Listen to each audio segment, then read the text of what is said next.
One Chicago police officer has been shot and killed, and another is fighting for his life in critical condition. It was a chaotic scene outside a hospital on Chicago's north side today.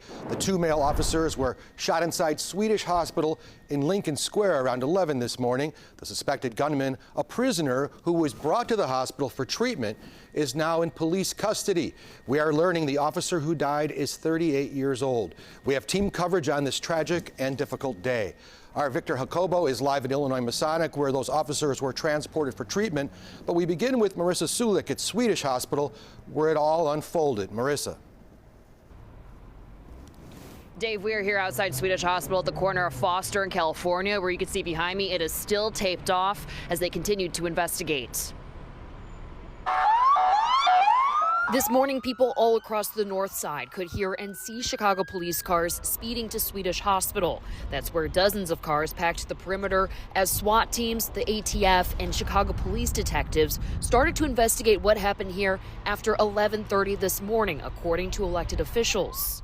And when we came out, we saw more and more police cars just coming this way. Endeavor Health says a person was brought to Swedish Hospital Emergency Department around 9 this morning. They say they have weapon detection protocols, and the person was wanted when they got here and escorted by law enforcement at all times. Law enforcement sources say 2 officers were shot by a prisoner in the hospital who managed to grab a gun and shoot them.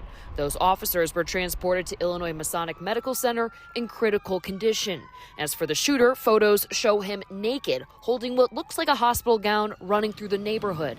SWAT teams then surrounded a home on Winona, and photos show them put the suspect in custody. We got word of it as it was happening, so we got word out to the neighbors to steer clear the area. 40th Ward Alderman Andre Vasquez says it was a frightening scene and mourning for people in his jurisdiction. He says he hopes the 2 officers pull through as he continues to learn more details. We get the information necessary to make sure justice is served, and we have information on what may need to be improved as far as protocol if there were something that may have occurred there that allowed this to happen.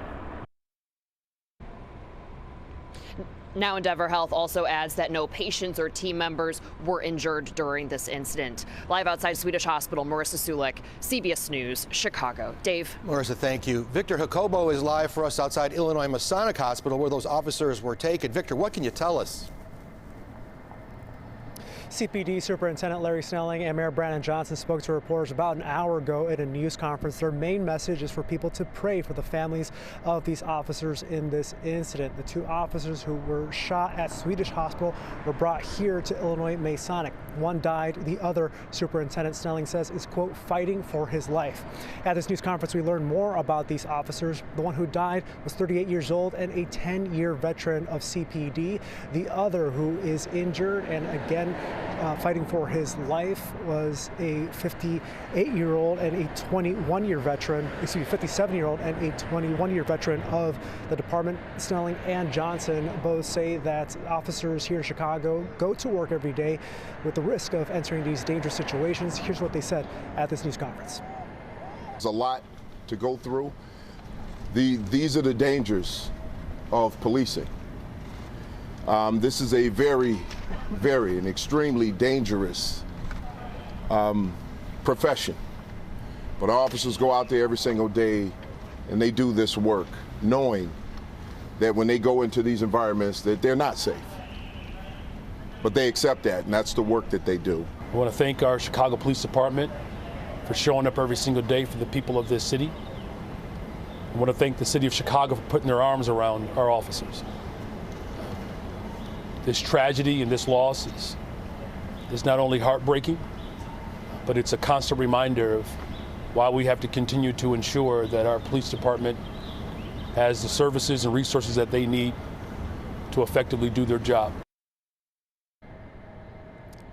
Now, at this news conference, I did ask Superintendent Snelling if any other officers were with the 2 that were shot at the time of the incident. He told me it was just those 2 who were handling the situation at the time. Now, that procession for that fallen officer started here at Illinois Masonic. Dozens of officers and other officials lined up to honor him before he was taken to Cook County Medical Examiner's office.